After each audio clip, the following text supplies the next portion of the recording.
Fala, bola de fogo, vira e mexe, eu esqueci de ligar esse microfone. Sejam todos muito bem-vindos, sejam todas muito bem-vindas. Chegamos para mais um momento juntos em que a gente vai hoje falar de um negócio que tem me chamado muita atenção nos últimos tempos e tem um tempinho já que eu tô com isso aqui planejado, falando que eu preciso lançar um vídeo no canal sobre isso, que é a cobrança que o nosso querido Sebraspola vem fazendo com relação às substantivas, né? As orações substantivas são as preferidas do Sebrasp. Assim, quando a gente pensa percentualmente, eu diria para vocês que próximo de 50%, até mais, até 60% das questões de período composto do Sebrasp são voltadas para substantivas. Dentro delas, eu diria que 90% das questões de substantiva falam sobre subjetivas. A gente adora, né? A gente sempre adorou isso lá. Então presta muita atenção porque a gente vai conversar agora com o Sebrasp Cobra substantivas assim. Então eu trouxe 4 questõezinhas, são 4 questões, porque a gente vai ter um momentinho que eu vou explicar algumas coisas para vocês. Então vamos lá, ó. Ou você já sabe o que fazer por aqui, não já sabe? Então, ó, Prof. Bola de Fogo, grupo do Bola de Fogo e Prof. Wagner Santos aí disponível para vocês, para que vocês possam fazer aquilo que vocês precisam, certo? Bora que só bora? Bora que só bora. Vou começar com a primeira questãozinha, que é um item, mas que vai servir para balizar completamente como é que o nosso querido Sebraspola cobra isso aqui. Aí eu vou explicar para vocês. Embora as instituições nacionais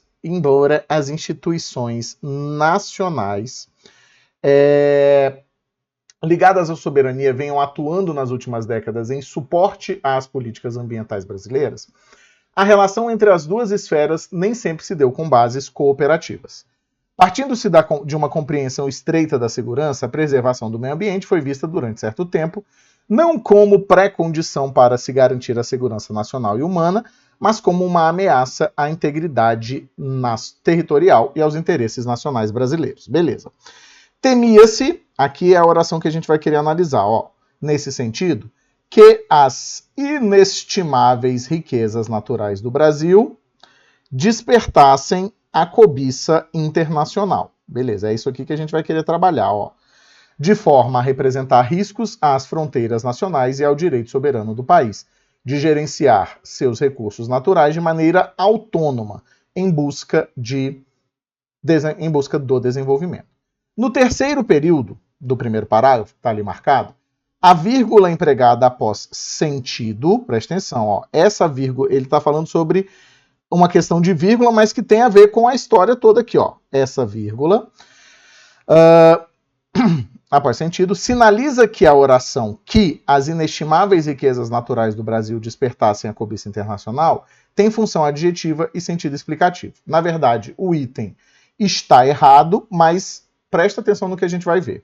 Esse item está errado porque essa vírgula ela acontece em conjunto com essa, isolando o nosso querido adjunto adverbial deslocado. Essas vírgulas, inclusive, são consideradas facultativas porque ele é curto. O Sebrasp trabalha com a ideia de adjuntos adverbiais longos, 3 ou mais elementos, curtos, 2 ou 1 elemento, certo? Mas essa questão aparece também como uma questão de período composto, porque ela está afirmando que nós estamos diante de uma adjetiva explicativa, beleza? Só que, na realidade, essa oração, ela é uma oração subordinada, presta atenção, ó, ela é uma oração subordinada, substantiva, subjetiva, que é a preferida do Sebrasp. Então, ele traz uma subjetiva e te indica que essa subjetiva, na verdade, é uma adjetiva, que modificaria um nome, né? Aí, a gente chega no ponto que eu quero, ó. As substantivas subjetivas. Presta atenção, ó. As substantivas subjetivas, o que elas são, né? Elas são orações que, obviamente, vão funcionar como sujeito da oração. Você vai ver que depois o bicho pega aqui, ó. Então, ó, funcionam como o quê? Como sujeito da oração principal. Certo? Ó, da oração principal. E o que a gente vai pensar com relação a isso? A ideia é a seguinte. As subjetivas, elas acontecem em 3 ambientes, como a gente costuma chamar, distintos, certo? Então a gente tem que prestar atenção em 3 ambientes na oração principal. Ó, 3 ambientes na oração principal. E eu vou exemplificar para vocês. Verbo de ligação. Primeiro, ó, verbo de ligação mais predicativo do sujeito. Vou botar aqui predicativo, não. Vou ser até mais específico para você pegar, ó. Mais adjetivo mais oração. Então, imagina que eu tenho essa frase aqui, ó. É certo que os alunos serão aprovados. Como você já bem sabe, quando você se depara com um período composto, a primeira coisa que você faz é destacar os verbos. Então eu tenho, ó, o verbo ser e tenho serão aprovados. O que a gente encontra aqui, ó? Verbo de ligação, verbo ser, em essência, ser e estar nesses casos, mais um adjetivo, que por culpa do verbo de ligação vai funcionar como um predicativo do sujeito. Certo? Olha só. Eu tenho um verbo de ligação. Se o verbo de ligação apresenta um predicativo do sujeito, quem falta? O sujeito. Então eu tenho verbo de ligação mais predicativo do sujeito. Está faltando o sujeito. Quem é esse sujeito? Essa oração inteira aqui, ó. Quando você faz o testezinho, fica ainda mais claro, ó. Isso é certo. Beleza? Isso está em lugar de que os alunos serão aprovados. É o sujeito dessa oração. Então, essa é uma oração subordinada substantiva subjetiva. Toda ela, tá, galera? Tudo que está entre os colchetes aqui. O segundo ambiente é quando você tiver o quê, ó? Voz passiva na oração principal. Normalmente, a pronominal. A pronominal ou sintética, né? Dá para funcionar, dá para chamar das duas formas, tá? Principalmente a pronominal. Vamos ver aqui? Vamos imaginar o que a gente teria. Olha só. O exemplo lá de trás. Temia-se que a água... Eu vou pegar só o verbo da oração principal, tá? Acabasse no Natal, por exemplo. Só inventei uma frase aqui agora. Ó. O que você faz? Verbo. E aí você tem o seguinte, ó. Temia-se, era temido, ou, né? Era temido é horroroso, mas ok. E aí eu tenho, ó, que a água acabasse no Natal. Beleza. Você tem um verbo transitivo direto, quem teme, teme algo, seguido de uma partícula ser. Não pode ser partícula índice de indeterminação do sujeito. Isso não acontece com verbo transitivo direto, né? É o quê? Uma partícula apassivadora. Então é voz passiva. Você faz o teste e você tem, ó, temia-se isso. Que vai render o quê, ó? Isso era temido, vamos dizer, né? Então, ó, isso era temido. Esse issozinho aqui, ó, tá substituindo toda essa oração. Esse isso é sujeito, então a oração é oração subordinada substantiva subjetiva, certo? E o terceiro? O terceiro caso é quando na oração principal você tem um verbo intransitivo. Presta atenção, ó. Verbo intransitivo. Se o verbo é intransitivo, a oração não pode ser objetiva, né? Por exemplo, acontece que a água realmente acabou. Então, ó, acontece que a água realmente acabou, né? Finish her, no caso, né? Então aqui, ó, é só, tem que pegar de vez em quando aí uma referência, hein, gente? Wagner Santos é cheio de referência. Então aqui o que a gente vai ter? Olha só, acontece que a água finalmente acabou. Normalmente vão brincar com a sua cara e vão dizer que é um verbo impessoal ou um verbo com sujeito indeterminado. A lista de verbos impessoais é deste tamanhozinho assim, ó, em língua portuguesa, tá? Desse tamanhozinho. E o Sebrasp trabalha essencialmente com verbo haver e verbo fazer. E de vez em quando verbo ser. Ok? Então acontece o quê? Você vai fazer a mesma coisa, ó. Isso acontece. Ou acontece isso, tanto faz. O verbo não pede mais nada e não é impessoal. Então, pensando desta forma, temos aqui o sujeito, que está no lugar dessa oração inteira. Oração subordinada substantiva, subjetiva. Isso vale da mesma forma para as reduzidas. O comportamento de análise é exatamente o mesmo. Por que eu estou te dizendo isso? Porque esta é, de longe, a oração mais cobrada. Beleza? Gostou? Já deixa teu like aí, já segue a gente. Bora que só bora. Vamos para mais uma questãozinha. Vem com bola de fogo aqui. Vem comigo! Então vamos lá. Já houve redução no tempo e no custo do processo judicial com a implantação do processo eletrônico, mas há muito o que fazer quando se depara com o tempo de resolutividade e os gastos para a manutenção do serviço de prestação jurisdicional. Estima-se que, aqui vai ter a nossa vida, ó.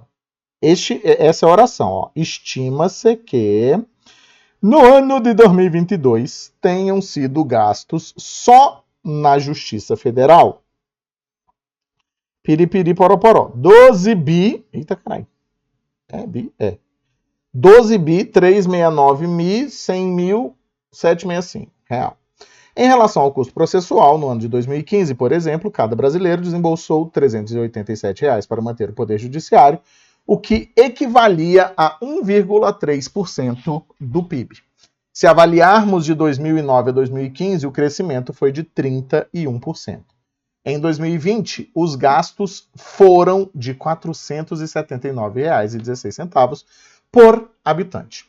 No segmento, estima-se que, pipipipopopó, a oração introduzida, presta atenção, ó, eu falo e provo, isso aqui é só de 2025, ó, introduzida pelo termo que funciona como complemento direto da oração expressa pela forma verbal estima-se. O item está incorreto. Porque, ó, estima-se é voz passiva. Isso aqui, ó, essa criatura, estima-se, é voz passiva. Como é que a gente vai fazer o teste? Ó, a gente vai pensar da seguinte maneira, ó. Isso, estima-se primeiro, ó. Faz o testezinho. Eu quero que você acerte, eu já te expliquei a lógica. Então eu tenho estima-se isso. Se a gente faz a troca da voz, né, da forma da voz, isso é estimado. É estimado que no ano estimado. Aí você precisa lembrar de uma informação que eu não sei se você tem, porque eu não sei se eu já falei isso para você. Hoje eu sei que eu não falei, mas se eu já falei isso em algum outro momento você assistiu. Voz passiva sempre tem sujeito e nunca tem objeto direto. Por quê? Como ela é uma transformação da ativa do verbo transitivo direto, o objeto direto se transforma em sujeito. Para transformar para passiva, eu tenho que ter tido um objeto direto lá atrás. Então ele vai virar sujeito em todas as vezes. Não existe voz passiva nenhuma forma de voz passiva que não tenha sujeito. Então, muito cuidado com isso. Drink some water with me. Thank you. It's we. It's we. É nóis. Pegou? It's we. Bora que só bora. Eu não consegui, gente. Vamos junto para a próxima questãozinha. Ó. Portanto, a língua é uma atividade constitutiva com a qual podemos construir sentidos. É uma forma cognitiva com a qual podemos expressar nossos sentimentos, ideias, ações e representar o mundo. É uma forma de ação pela qual podemos interagir com nossos semelhantes. Em consequência, a língua se manifesta nos processos discursivos, no nível da enunciação, concretizando-se nos usos textuais mais diversos. É importante não confundir língua com discurso. Perfeito. É isso mesmo. Esse texto é genial, cara. Esse texto assim, é uma coisa que todo mundo deveria saber um dia na sua vida. Língua é diferente. Vem com a gente, quero ver geral pirar. Ela é muito diferente de discurso. Discurso é o uso que você faz da língua, né? A língua é o processo, né? A língua é a construção do sistema linguístico, né? Que vai render o quê? O uso discursivo. Vamos ver o que a gente tem aqui, ó. No último período do segundo parágrafo, na oração não confundir a língua com discurso, classifica-se como substantiva, ó, objetiva direta reduzida de infinitivo. Ela tá aqui, ó. É importante não confundir língua. Olha só a fórmula como você vai resolver agora na hora, ó. Verbo de ligação seguido de quê? De um adjetivo, que funciona como predicativo do sujeito. A oração, então, é uma oração subordinada, substantiva, subjetiva. E ela realmente é reduzida de infinitivo, porque ela não tem conectivo, e o verbo dela é um infinitivo. Beleza. Como é que a gente faz o teste? Como eu disse para vocês, a análise é a mesma. Ó. Isso é importante. Então a gente percebe que, mais uma vez, o item está errado. Primeiro, não dá para ser objetiva direta nunca, porque eu tenho um verbo de ligação. O verbo ser é o verbo de ligação mais prototípico que existe in the entire world, ou seja, no mundo inteiro, né? Ele é o grande verbo de ligação. O que é um verbo prototípico, Wagner? Verbo prototípico é aquele verbo que guarda todas as características de uma determinada forma de pensar. O verbo de ligação não liga somente um sujeito a uma característica desse sujeito? Então, é isso. Fechou? Bora que só bora. Bora para a última questãozinha que vem junto com bola de fogo, ó. É ponto pacífico, eu trouxe o texto inteiro porque eu sou apaixonado por essa mulher. Ela foi minha professora, Lúcia Lobato, foi minha professora na UNB. Ela que me apresentou o campo da linguística que eu sigo hoje, né, que é a linguística gerativa, no qual eu fiz meu mestrado, no qual estou terminando meu doutorado. E ela foi a orientadora de doutorado da minha orientadora de mestrado e doutorado. Então, assim, a gente tem um amor por ela. Eu fui um aluno de uma das últimas turmas dela, ela faleceu em 2005, se não me engano, de um câncer avassalador, mas é sensacional pensar que tem um texto da minha professorinha lá no Sebrasp. Vamos ver. É ponto pacífico que um dos legados da linguística de grande utilidade no contexto escolar é a visão não preconceituosa sobre línguas e variedades de línguas. Esse foi o legado da linguística estrutural que se consolidou com os desenvolvimentos subsequentes da linguística, sobretudo a sociolinguística variacionista. Essa visão não preconceituosa derivou naturalmente da perspectiva da língua como estrutura, daí que o caráter não normativo da linguística se opôs frontalmente à atitude de preconceito linguístico que existia até então. Exemplos de preconceito linguístico são o conceito de língua primitiva, isto é, a ideia de que os povos de cultura dita primitiva correspondem línguas igualmente primitivas. A valoração de certas variedades de língua ou registro da língua em detrimento de outras e registros, né, outras variedades e registros e assim por diante.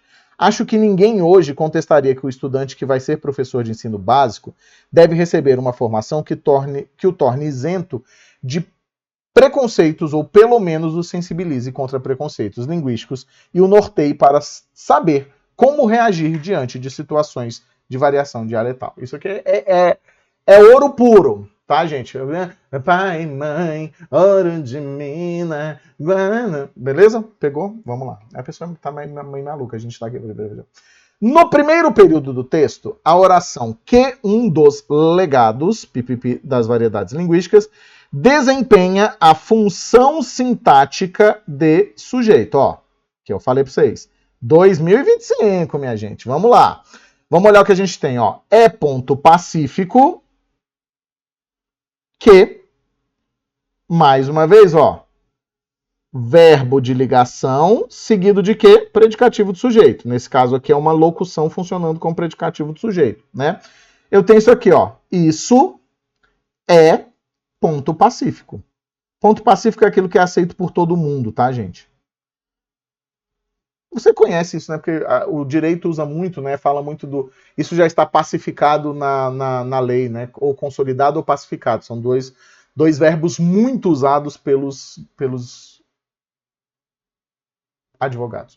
Então o item está correto. Porque, como a gente viu lá atrás, ó, o isso é sujeito e está no lugar dessa oração inteira. Ele teve que cortar porque a oração é gigantesca, ó. Que um dos legados da linguística de grande utilidade do contexto, ó, o verbo aqui, ó, é a visão não preconceituosa. Então, você está percebendo, eu falei para você que eles gostam e eu comprovo. Somente com questões de 2025. Bora que só bora, bolas de fogo. Bora que só bora. Quero te agradecer imensamente pela sua presença por aqui. Te convidar a se inscrever, tem muito vídeo no canal, a entrar no nosso grupão e seguir o Bola de Fogo. Bora pra cima, bora que só bora. Vale a pena ver de novo, vai ser isso aí. Vamos junto e misturado. Quero te agradecer muito mesmo e te dizer que cola comigo, que é sempre sucesso. Aqui eu coloco muita coisa, mas logo, eu estou pensando nisso o quanto antes. Vou fazer o lançamento de um curso de português do básico, com um preço acessível, né? Eu quero atingir uma maior quantidade de pessoas, não adianta colocar um preço R$1.000, aí vende 2. Eu prefiro botar R$100 e vender 20, porque eu ajudo mais pessoas. Bora que só bora, bora que só bora. Um beijo, um queijo. Valeu demais da conta, galera, ter vocês aqui junto comigo. E eu te digo que a gente se encontra na próxima. Vamos junto e misturado. Até mais. Eu fui.